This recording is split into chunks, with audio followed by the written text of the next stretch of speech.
Écoutez, d'abord et avant tout, ce scrutin référendaire, c'est une victoire de la participation.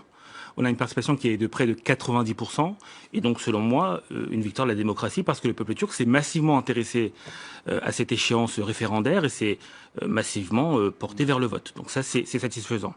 Ensuite, la Turquie, c'est un pays dans lequel on a des procédures de contestation des élections. Le Conseil constitutionnel se fera un avis de la réclamation éventuelle que pourra faire l'opposition. Enfin, mais vous, en tant qu'avocat, vous êtes choqué ou pas de voir qu'on modifie les règles d'admission des bulletins en cours, alors que les bulletins ont déjà été déposés dans les urnes? En tant qu'avocat, j'attends de me faire une opinion sur une situation avant de l'avoir complètement évoquée. Pour l'instant, c'est l'argumentaire de l'opposition qui est apporté. Il faudrait voir également l'argumentaire de la majorité et également l'argumentaire de l'organe administratif qui a pris cette décision. En tout cas, le Conseil constitutionnel, dont certains doutent de l'impartialité, c'est quand même le même qui a remis en liberté Can Dündar il y a quelques mois. Donc on ne peut pas non plus complètement, comme ça, d'un revers de bras, considérer que la justice en Turc est aux ordres du pouvoir en place ou je ne sais quoi. Can Dündar qui est, pour ceux qui nous regardent simplement, pour expliciter, allez-y. Oui, qui est un journaliste qui avait été libéré suite à une décision du Conseil constitutionnel, alors même que pourtant, il n'est pas trop en odeur de sainteté avec le président Erdogan. On va dire qu'un certain nombre de dirigeants du HDP sont aujourd'hui ce qui montre bien, oui, mais le Conseil constitutionnel n'est pas encore intervenu là-dessus. Ce qui montre bien donc que la justice peut prendre une décision qui va à l'encontre de ce que pense la majorité au pouvoir. Laissons la justice sereinement agir en l'occasion, puis on verra bien ce qu'elle dira. Guillaume Perrier, il y a, d'après vous, au Demir, est-ce que ce sont des conditions normales de campagne? Cette polarisation, elle n'est pas seulement l'œuvre de la majorité au pouvoir, elle est également celle de l'opposition. On a par exemple un député de gauche de Konya, donc du Parti républicain du peuple, qui a quand même indiqué que celui où il l'emportait, il serait prêt à repousser les adversaires de la Turquie vers la mer.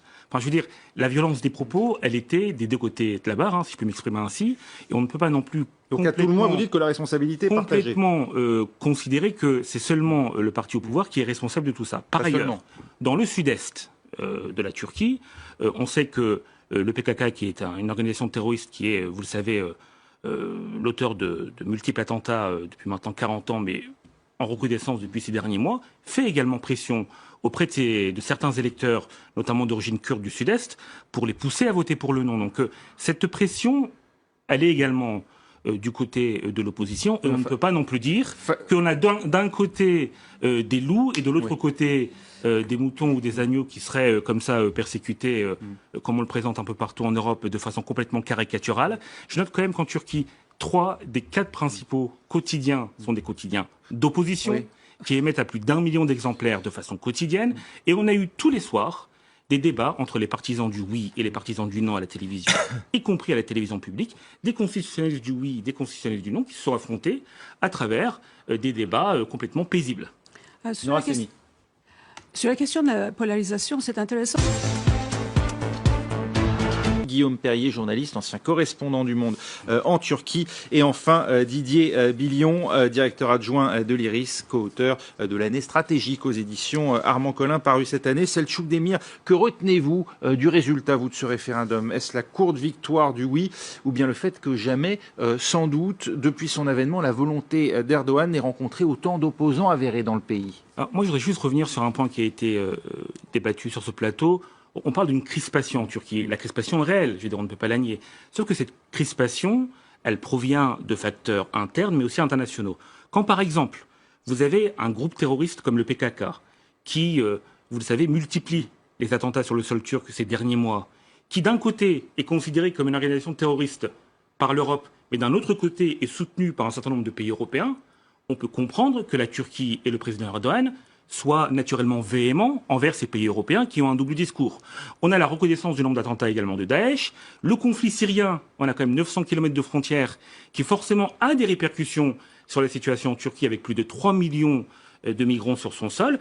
Et cette tentative de coup d'État du mouvement Gülen, qui a occasionné 300 morts, des tentatives d'assassinat du président de la République, des bâtiments publics qui ont été bombardés. On a une situation qui est crispée, mais du fait de la situation géopolitique particulière de la Turquie, mais aussi d'un certain double discours de la part de certains pays européens qui notamment sur le plan du PKK, gagneraient à clarifier leur position. Vous voulez dire que c'est un pouvoir ou un pays assiégé qui ne reçoit pas de la part de l'Europe et de l'Union européenne l'aide auquel il est en droit d'attendre? Absolument pas. Si l'Union européenne était claire et complètement décidée à lutter contre le terrorisme international, comme elle le dit de temps en temps, eh ben, elle lutterait par exemple contre le PKK de façon efficace. On voit qu'il y a un double discours qui est insupportable, et ce double discours, forcément, il se traduit aussi dans le ressentiment qu'a une certaine partie du peuple turc envers le projet européen. Le projet européen, c'était un beau projet. Et c'est un projet qui était porteur d'une certaine espérance de la part du peuple turc. Si le peuple turc aujourd'hui tourne le dos à l'Europe, comme c'est d'ailleurs le cas pour d'autres peuples, y compris en France, c'est bien parce que l'Union européenne a manqué à ses obligations à ce niveau-là. Et sur ce point spécifique du référendum, en quoi était-il nécessaire de réformer la Constitution pour donner plus de pouvoir au président? Il ne s'agit pas de donner plus de pouvoir au président Erdogan stricto sensu. Il s'agit de passer d'un régime parlementaire à un régime présidentiel. Un régime parlementaire, c'est un régime dans lequel l'exécutif et le législatif sont aux mains de partis qui dominent l'Assemblée nationale. Le régime présidentiel permet au président de la République, qui concentre l'ensemble du pouvoir exécutif et non pas le pouvoir législatif, comme ça a été dit ici et là, de pouvoir assurer une certaine stabilité du pouvoir, stabilité qui est indispensable dans cette région si complexe du monde. Mais la stabilité est au pouvoir depuis 2002 sans avoir besoin de coalition, donc oui, c'est un régime stable. Donc je ne vois pas pourquoi il y avait nécessité de mettre en œuvre cette réforme. Mais parce que le président Erdogan ne pense pas seulement aux intérêts de l'AKP, il pense aux intérêts de la Turquie d'ici 10, 15, 20 ans. Il se peut que demain, la situation politique ne soit pas la même. Le système constitutionnel qui va être établi, c'est un système qui vise le moyen et le long terme et absolument pas les intérêts de l'AKP. Nora Seni, Erdogan qui pense à l'avenir de son... Expliquez-vous que Istanbul, la ville dont il fut maire, aujourd'hui est voté massivement pour le non. Massivement, non. On a un vote à 51% pour le non. Donc, où vous considérez que... non, vous avez raison, vous avez raison. Quand je dis massivement, non, bien sûr. On est d'accord. Pourquoi est-ce que Istanbul a voté non? Mais parce que cela montre la vitalité de la démocratie en Turquie et la vitalité de la société civile. Si à Ankara et Istanbul, le non l'a emporté, c'est que l'opposition est toujours bien organisée et que l'opposition assume mieux faire entendre que la majorité les arguments du non. Voilà, c'est un texte complexe. Les arguments de l'opposition qui ont été utilisés ont été très réducteurs, très caricaturaux. Donc, dire par exemple qu'il allait concentrer tous les pouvoirs, ça passait très bien auprès d'une certaine partie de l'électorat. Soit la campagne a été bien organisée et puis ils ont gagné dans certaines grandes villes. Mais au final, c'est le oui qui l'a emporté. Concernant l'Europe, juste un point qui me semble important. Ce qui a également poussé les Turcs d'Europe à voter pour le oui massivement, c'est aussi l'attitude d'un certain nombre de dirigeants européens. Parce que quand, par exemple, on a des dirigeants allemands qui disent à la Turquie « n'importez pas sur le sol allemand vos problèmes politiques », mais qui, en même temps, organisent des meetings politiques pour le non, avec des députés qui militent pour le non durant ces meetings politiques, évidemment, chez les Turcs d'Allemagne, ça crée un ressentiment, ça crée cette idée qu'il faut arrêter d'avoir ce double discours. Est-ce que cela justifie que M. Erdogan ait traité les dirigeants allemands de nazis ? Certainement pas, mais par contre, est-ce que le comportement de l'Allemagne et de la Hollande était justifié? Est-ce que la liberté de réunion et d'expression qui sied aux ressortissants turcs qui veulent organiser une réunion politique a été respectée, M. Billy? On va voir justement sur la position qui a été défendue par la France, c'est-à-dire que le ministre des Affaires étrangères a pu tenir son meeting à Metz, et j'étais sur ce plateau même.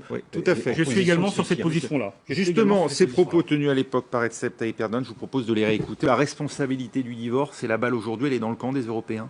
En tout cas, même si on parle d'une rupture à travers les discours, je note quand même qu'on n'a jamais vu autant Mme Merkel se déplacer en Turquie que ces dernières semaines. Je veux dire, il y a un dialogue qui est récurrent et il n'y a absolument pas question de rupture. Ce que je note aussi, c'est que la Turquie, dans le cadre de cet accord migratoire, a complètement joué le jeu. C'est-à-dire que l'accord a été complètement respecté par la Turquie, beaucoup moins par l'Union européenne, qui, contrairement à ses promesses, n'a pas versé une partie de l'aide qui a été prévue dans le cadre de cet accord-là. Et cet accord-là et l'action de la Turquie a permis à des milliers de vies d'être sauvées. On a une catastrophe humanitaire qui a été empêchée, notamment grâce à l'action de la Turquie. Et il faut remercier, à mon sens, la Turquie d'avoir évité ces incidents tragiques, ces naufrages, notamment au bord de la mer Égée. C'est l'action de la Turquie qui a permis. Je crois qu'en tout cas, personne autour de cette table ne conteste les efforts considérables qui ont été faits par la Turquie depuis le début de cette guerre sur le sol syrien pour accueillir sur son sol et sauver donc de la catastrophe plusieurs millions d'êtres humains. Merci beaucoup d'avoir été avec nous pour débattre. Selçuk Demir.